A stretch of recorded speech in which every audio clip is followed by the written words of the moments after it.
Okay, I made all the latest adjustments, all the recommended timing adjustments. And we have to wait a minute here. Should be coming around pretty quick before this thing starts.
Okay, that slowed it down quite a bit. That made it look pretty elementary.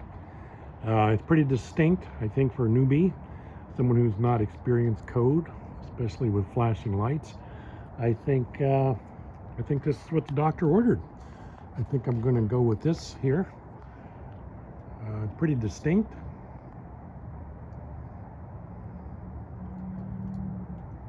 Kind of slow. I mean, I would really hate to have to look and decode code like this, but if you're a newbie sitting around a warm living room with a fire, Christmas Day, with a clipboard, doing cache for code, there we go. Now it should be the end of that. Should have been the first message 3 times, and the lights go on solid for a minute, and then it'll start the second message. I don't know if the camera does it justice, but boy, that blue rope light is really bright. These lights look good, and oh look, even from the front yard I could see the front star, even though it's inverted, and this is the front side, but the back side's actually facing the road.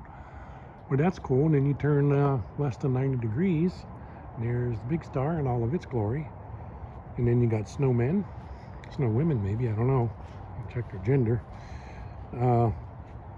Or maybe they're gender neutral, right? So there we go. I think we're going to go with that, or at least for tonight.